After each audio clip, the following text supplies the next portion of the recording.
Alright, let's have a little bit more fun with some layers here and learn another tool or two. I'm going to go here and make a new layer on the stack, a new blank layer. And you can do that several ways.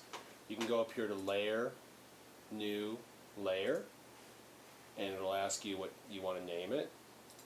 And it gives it to you over here. You've got now 3 layers, 2 of which have a picture in them, and the third one is blank. Now with the blank layer, what I'm going to do is I'm going to go over here and select the Brush tool, or B is the shortcut for it, and just go over here, and the brush, I can change the size up here by changing the master diameter, the hardness of it, so it's either fuzzy or hard-edged, and then I can change the color over here by clicking on the foreground color and choosing some kind of a color with the color picker. If I wanted green, I just move this slider over here to green and then figure out which green that I want.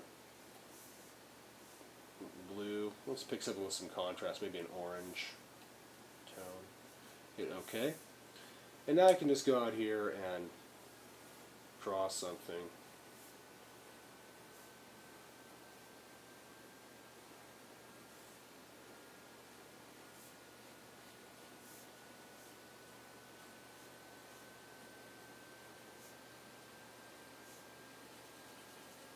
Alright, so now I've got this on its own layer, and so again, the cool thing about having things on their own layer is that I can turn that on and off.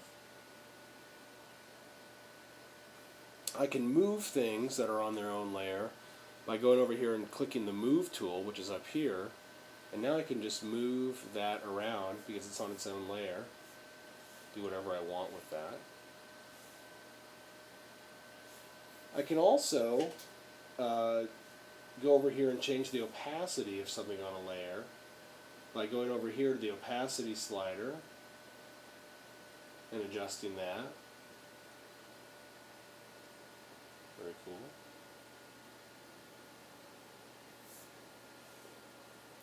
And I can also do another duplication of this layer, so I'll right click on it and choose Duplicate Layer, and then I've got 2 of these. I can do it again, and I've got 3 of these.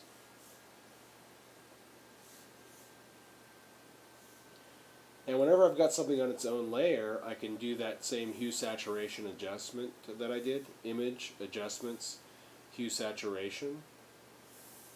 And this hue saturation will only affect what's on that layer.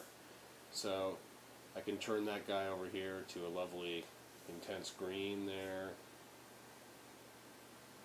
or a white, and there we go.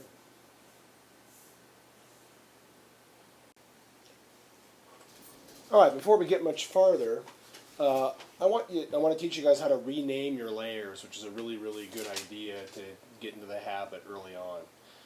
To rename a layer, you have to go over here and double click on the words in the layer, and then you can just go ahead and type something here. Green guy, orange guy, 01, orange guy, 02, blue mood, and original recipe. So now this makes this a lot easier to see.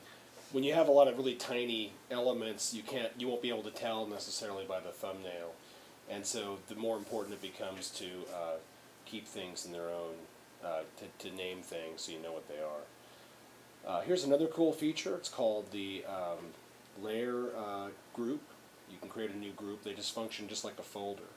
So I'm going to go here, click on this. It looks like a folder, like from your desktop. Make a folder. It's called Group 1 by default. I'll double click on it. I'll call it Guys.